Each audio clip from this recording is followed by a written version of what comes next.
اللہ کا ولی بننے کے لیے، اللہ کا مقرب بننے کے لیے، اللہ کا دوست بننے کے لیے۔ کیسے؟ رب کے احکام مان کے، رب کے دربار میں حاضریاں دے کے، رب کی مرضی کے مطابق زندگیاں بسر کر کے۔ یقیناً اللہ دنیا آخرت میں عزتیں دیتا ہے۔ میری اس مجلس کے اندر میری مائیں بہنیں بھی موجود ہیں، میں ان کے لیے بھی کوئی پیغام دینا چاہتا ہوں۔ پیغمبر جناب محمد صلی اللہ علیہ وسلم جہاں آپ نے شریعت کے اندر خواتین مردوں کے لیے احکام مسائل بیان کیے، آپ نے خواتین کے لیے بیان کیے، ان کی کمزوریوں کو سامنے رکھا اور فرمایا خواتین تم میں صبر کی کمی ہوتی ہے، ذرا اس کا خیال رکھنا۔ فرمایا تم میں ناشکری کی کچھ کمی ہے، یعنی ناشکری کی کچھ عادت ہے، شکر گزاری کی کمی ہے، اللہ ایسی عورتوں کو پسند نہیں کرتا۔ بلکہ آپ نے قصہ علماء سے بار بار سنا ہے، جب ابراہیم علیہ السلام مکہ کے اندر بنو جرہم قبیلے کے اندر جہاں بسیرا تھا بیت اللہ کے گرد اسماعیل بیٹے سے ملنے کے لیے آئے، بیوی گھر کے اندر موجود تھی، اسماعیل گھر پہ نہیں تھے۔ جب بابا واپس جانے لگے اس سے پوچھا بتاؤ کیا حال ہے؟ ناشکری کی عورت نے کلمات کہہ دیے۔ بابا ابراہیم کہتے چلے گئے جب میرا بیٹا آئے، جب وہ آئے جو تیرا شوہر ہے اسماعیل، اس کو کہنا کہ اپنی دلہیز کو بدل دے۔ اللہ کے پیغمبر کو گویا بات پسند نہیں آئی کہ اس نے ناشکری کے کلمات کہے۔ اسماعیل بیٹا آیا، بیوی نے بات سنا دی، کہا اللہ کی بندی میرا باپ تھا، پیغام دے کے چلا گیا، اللہ کو ناشکری عورت پسند نہیں ہے۔ ان اللہ لا ينظر الى امرأة، اللہ ایسی عورت کی طرف نظر رحمت سے دیکھتا نہیں ہے جو اپنے شوہر کی ناشکری کرتی ہے، جو رب کی نعمتوں کی ناشکری کرتی ہے۔ فرمایا جاؤ، میرا باپ بھی پسند نہیں کرتا، وہ پیغام دے کے گیا ہے تجھے طلاق دے کے تیرے گھر بھیج دوں۔ عورتوں کو اپنے اس معاملے میں خیر خواہی اور اللہ کو راضی کرنے کی بات کو سامنے رکھنا چاہیے۔ پھر نمازوں میں کوتاہی، پھر خیر اور کئی شریعت کے مسائل جن میں اہم ترین مسئلہ غیر محرموں کے سامنے بن سور کر نکلنا، بے پردگی کا مسئلہ۔ پیغمبر علیہ الصلوۃ والسلام نے فرمایا اے لوگو، جو عورت گھر سے باہر نکلتی ہے اذا خرجت استشرف الشیطان، شیطان اس کو بڑا مزجن کرتا ہے۔ اے خواتین اسلام، اپنے آپ کو برقعے میں، نقاب میں، اوڑھنیوں میں، چادروں میں چھپا کے باہر نکلا کرو، ورنہ رسول اللہ صلی اللہ علیہ وسلم نے فرمایا صحابہ اکرام جنت کی خوشبو 40 سال پہلے آنے لگ جائے گی، وہ خوشبو جو پاکیزہ خوشبو ہے، اگر اس خوشبو کو دنیا پہ لا دیا جاتا دنیا کی ساری خوشبوؤں کی وہ مہک ختم ہو جاتی۔ لیکن آپ نے فرمایا کچھ بد نصیب ایسے ہیں جنہیں جنت کی خوشبو سے محروم کر دیا جائے گا۔ اللہ کے رسول وہ کون سے لوگ ہیں؟ فرمایا ان میں ایک آدمی وہ ہے جو انسان، آپ صلی اللہ علیہ وسلم نے فرمایا باپ اس کا کوئی اور ہے اور وہ دعویٰ کسی اور کا کرتا ہے، اصل باپ کا اس کو پتا ہے لیکن کہتا ہے میرا باپ نہیں ہے۔ اللہ اتنا ناراض ہوتا ہے، اتنا ناراض ہوتا ہے، اس نے باپ کی عزت میں فرق کیا ہے، بس اتنا ہی اس نے کہا ہے۔ اللہ کہتا ہے اس کو میں جنت کی خوشبو کے قریب بھی نہیں آنے دوں گا۔ فرمایا دوسری وہ عورت، آپ نے فرمایا وہ عورت جو کاسیاتن، کپڑا اس نے پہنا ہے لیکن آریاتن، کپڑا پہننے کے باوجود ایسے لگتی ہے جیسے وہ برہم ہو، وہ ننگی ہو۔ فرمایا مائلات ممیلات، لوگوں کو اپنی طرف مائل کرتی ہے، لوگ اس کی طرف مائل ہوتے ہیں۔ وہ عورت جو اس طرح بے پردگی سے بازاروں میں چلتی ہے، فرمایا اللہ جنت کی خوشبو سے اس کو محروم کر دے گے۔ اللہ ہماری ماؤں بہنوں کو اوڑھنی چادر عزت عصمت عطا فرما۔ اللہ ہمیں جنت کی خوشبو سے محروم نہ کرنا۔ اللہ ہم تو جنت میں جانا چاہتے ہیں، اے اللہ ہم تو جنت کی نعمتوں کو پانا چاہتے ہیں۔ وہ جنت کی خوشبو، پیارے پیغمبر سے کسی نے پوچھا اے اللہ کے رسول جنت کو رب نے بنایا کیسے ہے؟ فرمایا ایک اینٹ سونے کی لگائی ہے، ایک اینٹ چاندی کی لگائی ہے۔ اللہ کے رسول اس کے اندر بجری کس چیز کی استعمال ہوئی؟ فرمایا لولو مرجان کے موتی لگائے ہیں۔ فرمایا سیمٹ کس کا استعمال ہوا؟ فرمایا اللہ نے کستوری کی خوشبو کو لگا کے اس عمارت کو بنایا ہے۔ یہ خوشبو ہم تو اللہ پانا چاہتے ہیں، اللہ کہیں محروم نہ کر دینا۔ پھر پیارے پیغمبر علیہ الصلوۃ والسلام نے فرمایا اے لوگو ہمیشہ اپنی ان بچیوں کو جو نوجوان ہیں ان کو حکم دو، اللہ کا فرمان سناؤ کہ اپنے چہروں کو اپنے سینوں کو ڈھانپ کے رکھیں۔ اللہ کی قسم مجھے وہ بات یاد آتی ہے، تہذیب و تہذیب کے اندر موجود ہے۔ حارث بن حارث غامدی کہتے ہیں ایک دن میں مکہ کی گلیوں میں چل رہا تھا، ایک آدمی کے گرد لوگ بیٹھے ہیں، اسے پریشان کر رہے ہیں، اسے تانے دے رہے ہیں، اس کو دھکے دے رہے ہیں۔ میں پاس آیا، میں نے کہا یہ کون ہے؟ کہنے لگے یہ ایک آدمی ہے جو بے دین ہو گیا، اپنا نیا دین بتاتا ہے۔ اتنے میں ایک عورت آئی، کہنے لگے لڑکی تھی، نوجوان تھی، ہاتھ میں پیالہ تھا، ایک ہاتھ میں رومال تھا، آ کے فوراً بیٹھ گئی۔ پیغمبر علیہ الصلوۃ والسلام کی یہ بیٹی ہے جس کا نام زینب ہے، یہ محمد صلی اللہ علیہ وسلم ہے جو لوگوں کے درمیان پریشان بیٹھے ہیں۔ بیٹی کہتی ہے ابا جان پانی لیجئے، پیجئے، یہ رومال لیجئے، پسینہ پونجھ لیجئے، لوگوں نے آپ کو پریشان کر دیا۔ فرمایا بیٹی نہیں، اللہ کے حکم سے چلا ہوں، رب اپنے بندوں کو کبھی رسوا نہیں کیا کرتا۔ رب نے آج مجھے یہ خدمت کا موقع دیا ہے، انسانیت کی رہنمائی کے لیے اللہ نے مجھے موقع دیا ہے، تو اللہ نے میرے ساتھ وعدہ بھی کیا ہے ایک دن امام الانبیاء ہونے کا تاج بھی اللہ مجھے پہنائے گا۔ جب میدان محشر میں کوئی کسی کی نہیں سنے گا، اللہ میری سنے گا۔ وہ مقام محمود جو اللہ کے عرش کے پاس ہے، جو اللہ کسی کو نہیں دے گا، مجھے عطا فرمائے گا۔ اے بیٹی زینب پریشان نہیں ہونا۔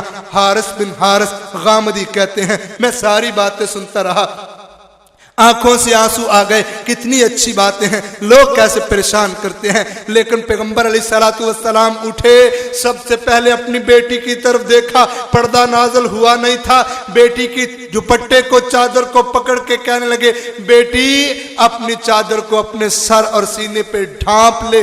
محمد صلی اللہ علیہ وسلم کی تعلیم یہ اجازت نہیں دیتی کہ عورت اپنے سینے کے سر کو ننگا کر کے چلے۔ اے بیٹی اپنے سینے کو، اپنے چہرے کو، اپنے سر کو ڈھانپ لے۔ احباب گرامی یہ میرے نبی کی تعلیم ہے۔ ابھی پردہ نازل نہیں ہوا، جب پردہ نازل ہوا اللہ اکبر مسلم خواتین کے لیے سبق ہے۔ پیغمبر علیہ السلام تشریف فرما تھے، اب سیدہ میمونہ پاس تھی، سیدہ حفصہ پاس تھی، بعض روایت میں ہے حضرت میمونہ اور سلمہ موجود تھی۔ اتنے میں عبداللہ بن مختوم آ گئے، آپ صلی اللہ علیہ وسلم نے دیکھا، فرمایا پردہ کرو سلمہ، میمونہ پردہ کرو، یہ بندہ آ رہا ہے، غیر محرم آ رہا ہے۔ اللہ اکبر۔ ام المومنین کہنے لگی اے اللہ کے رسول وہ تو نبینہ ہے، فرمایا پردے کا حکم تم کو ہے، تم تو اندھی نہیں ہو، پردہ اوڑھ لو، یہ اسلام کی تعلیم ہے۔ میرے نبی جناب محمد صلی اللہ علیہ وسلم نے یہ خواتین کے لیے ایک میسج اور پیغام چھوڑا ہے، اور ساتھ ساتھ یہ بھی پیغام دیا ہے کہ صبر اور تحمل اور بردباری، عقل و دانش، ہر چیز کا دامن تھام کے رکھیں، غمی اور خوشی کے اندر اللہ کی نافرمانی سے یہ خواتین بچیں، اللہ کو راضی کرنے کے لیے اللہ کی شریعت کے مطابق چلیں۔ ہم دعا کرتے ہیں اے اللہ ہر مسلمان کو شریعت کے مطابق چلنے کی توفیق عطا فرما۔ الحمدللہ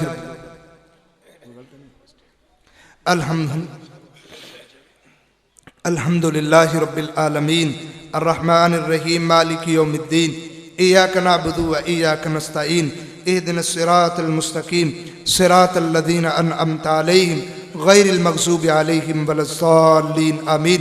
اللہم صلی علی محمد وعلی آل محمد کما صلیت علی ابراہیم وعلی آل ابراہیم انکا حمید مجید۔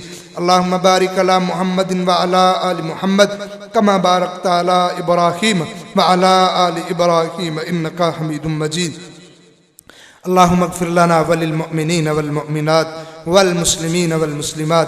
اللہم علق بین قلوبنا واصلح ذات بیننا یا شافی المرضات اشف مرضانا ومرضى المسلمین یا قاضی الحاجات اقض حاجاتنا وحاجات المسلمین۔ یا اللہ جتنے بیمار ہیں سب کو شفاء کاملہ عاجلہ نصیب فرما۔ اللہ جو مشکل میں ہے اللہ ان کی مشکل کشائی فرما۔ اے اللہ جو مصیبت میں ہے اللہ ان کی مصیبتوں کو دور فرما۔ اللہ بے اولادوں کو نیک اور صالح اولاد عطا فرما۔ اے اللہ ہر مسلمان کی نیک آرزو کو پورا فرما۔